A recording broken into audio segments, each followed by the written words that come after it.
আসসালামু আলাইকুম এভরিওয়ান, আশা করি সকলেই ভালো আছেন। আলহামদুলিল্লাহ আমিও ভালো আছি। গত ভিডিওতে একটা প্রবলেম আপনাদের সাথে শেয়ার করেছিলাম আমার সিবিআর বাইকে, যে সেটা ওয়াশ করার পরে স্টার্ট হয় না, এই প্রবলেমটা হইতো। সো আমরা ওই ভিডিওতে দেখেছি যে প্লাগ ক্যাপ এবং প্লাগের মধ্যে প্রচুর পরিমাণে জং চলে আসছিল, সেটা আমরা চেঞ্জ করেছি, আলহামদুলিল্লাহ ঠিক হয়ে গেছে। এবং যেহেতু আমরা বডি কিটগুলো খুলেছি, সো এই ফুল গাড়িটাকেই ডিপ ক্লিন করার চেষ্টা করবো ইনশাল্লাহ। সো ডিপ ক্লিন করবো, ভিডিওগুলো আপনারা অবশ্যই দেখবেন, ফুল ভিডিও দেখবেন এবং লাইক কমেন্ট শেয়ার করবেন ইনশাল্লাহ। এই আশাবাদ রেখে চলেন আমরা ভিডিও শুরু করতেছি। আসসালামু আলাইকুম। এই জিনিসটা অনেক ময়লা হয়, এটা চেনের যে সামনের স্পকেট আছে, স্পকেটের উপরে কভার, এটার মধ্যে প্রচুর পরিমাণে চেনে যে আমরা মোবিল দিই অথবা লুব্রিকেন্ট দিই, সেই চেন লুপগুলো এখানে এসে জমা হয় এবং গাদের সৃষ্টি হয়। এটা ক্লিন করতে হবে ভালোভাবে, ব্রাশ দিয়ে কেরোসিন দিয়ে আপনারা ক্লিন করতে পারেন। এখানে এটাও পরিষ্কার করতে হবে, এটার মধ্যেও প্রচুর পরিমাণে গাদ এসে জমা হয়। এটা মোটামুটি ক্লিন করে ফেলছি, প্রচুর পরিমাণে ময়লা ছিল। এবং আপনাদের দেখাবো যে ওই জায়গাটার কি অবস্থা হয়ে থাকে, চেন স্পকেটের সামনের অংশটুক। আসলে আপনাদের এই অংশটুক দেখেন, এই অংশটুক দেখেন যে চেনটা আমার কত ক্লিন, চেনটা আমি ক্লিন করছি। চেন আমরা যখন ক্লিন করি চেনটা এরকম ক্লিন থাকে, বাট এই ভিতরের অংশটুকু কভার থাকার কারণে আমরা ক্লিন করতে পারি না। এই জন্য দেখেন যে এই প্লেসটা দেখেন কী অবস্থা, এইগুলো সব হলো গাট। আমার ইঞ্জিনটা দেখেন কত ফ্রেশ, ইঞ্জিনটা কত ফ্রেশ আছে, বাট এই অংশটা দেখেন কি অবস্থা। এই যে এই অংশটা দেখেন, এই অংশটার কি অবস্থা দেখছেন। এগুলো হলো গাদ জমে এই যে ভিতরে নিচে, এই যে অংশটা, এই যে ভিতরে এই অংশগুলো, এগুলো দেখেন সব ময়লা হয়ে গেছে। এই যে এগুলো সব হলো গাদ। সো আমরা বাইরে পরিষ্কার করি, বাট ভিতরের দিকটা আমরা খেয়াল কম রাখি। সো আমাদের এই ভিতরের সাইডগুলোও আমাদের ক্লিন করতে হবে মাঝে মাঝে, তাহলে গাড়িটা টোটালি ফ্রেশ থাকবে। এখন আমি আসলে এটা ক্লিন করতেছি, ব্রাশ দিয়ে ক্লিন করার ট্রাই করতেছি। এটা আসলে ধৈর্য সহকারে ক্লিন করতে হবে, এটা অনেক চিপাচুপার ভিতরে এই গিরিজগুলা বা মোবিল যেগুলো আমরা ইউজ করেছি এগুলো ঢুকে গেছে। সো এগুলার একটু ধৈর্য সহকারে সময় নিয়ে আপনাকে কাজটা করতে হবে। ছোটোখাটো কাজ অনেক ধৈর্যের ব্যাপার, যার কারণে দেখা যায় এই জিনিসগুলো অনেকেই ক্লিন করে না। দেখা গেছে আপনি বাইক সার্ভিসে দিছেন, কিন্তু আপনার এই অংশটা ক্লিন করে আপনাকে দেয় নাই, না বললে সচরাচর দেয় না।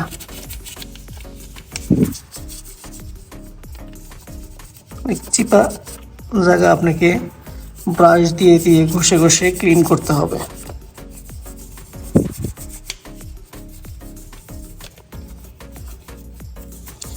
আপনি পিছনের চেন স্পকেটটা ক্লিন করতে পারেন নর্মালি, কিন্তু সামনের চেন স্পকেটটা এইভাবে ছাড়া কখনোই ক্লিন করতে পারবেন না। সামনের চেন স্পকেটের মধ্যে প্রচুর পরিমাণে ময়লা। দেখেন 15টি আগে দেখা যেত না, এখন দেখা যাচ্ছে যে 15 তাঁতের।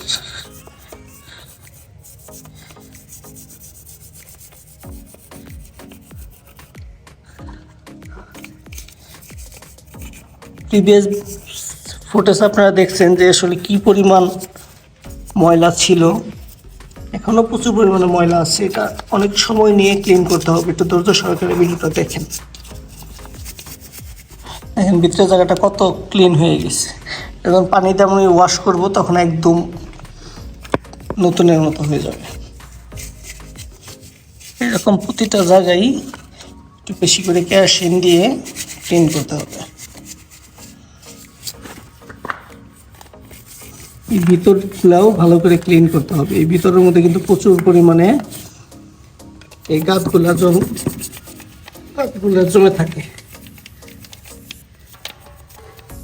অংশগুলোর মধ্যে প্রচুর পরিমাণে গাছ জমে থাকে। এই অংশগুলো এত শক্ত হয়ে গেছে, আগে ভিজিয়ে রাখতে হবে। ভিজিয়ে না রাখলে আসলে ক্লিন করা অনেক কষ্ট হয়ে যাবে।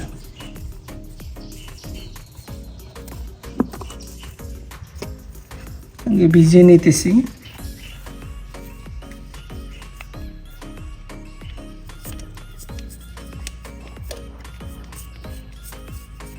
দেখেন কত শক্ত হয়ে গেছে। আসলে দীর্ঘদিন পরিষ্কার না করার কারণে এই অবস্থা হয়েছে। আমরা যদি মাঝে মাঝে ক্লিন করি তাহলে এত ময়লা জমবে না এবং শক্ত হবে না, আমাদের ক্লিন করতে সুবিধা হয়ে যাবে। অল্প সময়ের মধ্যে আমরা কাজটা করে ফেলতে পারবো। এই জন্য এগুলো ছোটোখাটো বিষয় হলেও খেয়াল করে এগুলো ক্লিন করতে হবে। ছোট ছোট মেনটেনেন্স আপনার গাড়িকে ভালো রাখবে, গাড়িটা ক্লিন থাকবে। আসলে বাইক ক্লিন না থাকলে বাইক চালিয়ে মজা নাই বা বাইক দেখে ভালো লাগে না। শুধু বাইরে ক্লিন করলেন, ভিতরে ময়লা থেকে গেল, তাহলে জিনিসটা সুন্দর হয় না। চেষ্টা করবেন ভিতরে বাহিরে সব জায়গায় বাইকের ক্লিন রাখার জন্য।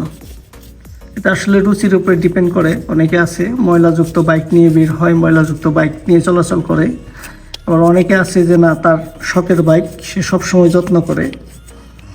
সো এটা আপনার রুচির উপরে ডিপেন্ড করে আপনি আপনার বাইক কীভাবে রাখবেন। এই যে নিচের যে অংশগুলো আছে এগুলোর মধ্যেও কিন্তু প্রচুর পরিমাণে গাছ সৃষ্টি হয়। দেখেন এই যে নিচের অংশগুলো প্রচুর পরিমাণে গাছ সৃষ্টি হয়। সেই নিচের অংশগুলো কেরাসিন দিয়ে ভালো করে ক্লিন করে নেবেন। এই জায়গায় যে প্লাস্টিকটা থাকে এই প্লাস্টিকটা ভালো করে ক্লিন করে নেবেন। এই প্লাস্টিকের মধ্যে প্রচুর পরিমাণে গাছ জমে থাকে। পরে আপনারা বাইকটি এভাবে একটু ধুয়ে নেবেন।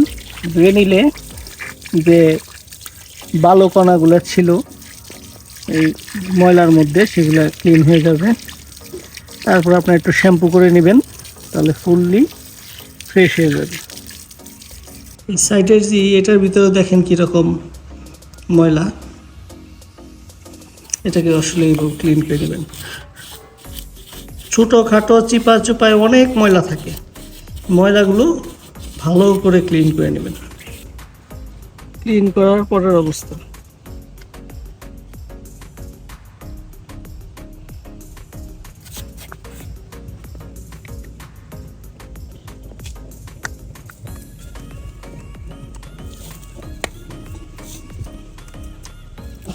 এটা ক্লিন করার পরের অবস্থা দেখেন।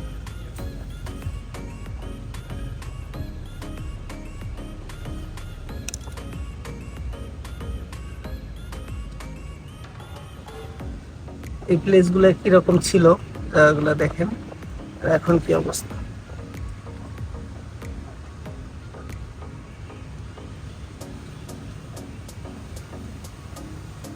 একদম নিট অ্যান্ড ক্লিন হয়ে গেছে। সো আপনারা বাসায় এভাবে ক্লিন করে নিতে পারেন, অথবা যখন সার্ভিসে নেবেন তখন আপনারা বলবেন যে ভালো করে ক্লিন করে দেওয়ার জন্য, এবং অবশ্যই আপনার সাথে থেকে জিনিসগুলো দেখিয়ে দিবেন যদি ওরা করতে না চায়। আপনারা সবাই দেখলেন যে আসলে কিভাবে চেনের যে ফ্রন্ট স্পকেট আছে এই সাইডটা ক্লিন করতে হয়। এখন চলেন দেখা যাক ক্লিন করার আগের অবস্থা এবং ক্লিন করার পরের অবস্থা।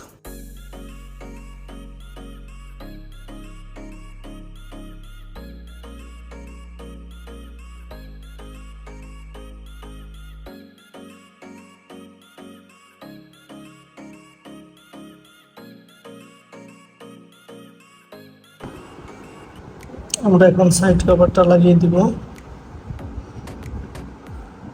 এটা দুইটা গাঁট আছে, গাঁট অনুযায়ী বসে দিতে হবে।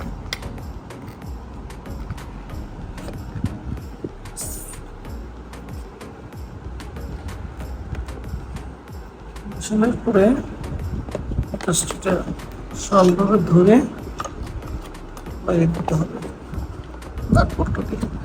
বাস এভাবে লাগিয়ে দিলেই কমপ্লিট। আপনি নিজেই খুলে বাসায় এটা ক্লিন করতে পারেন। আসসালামু আলাইকুম।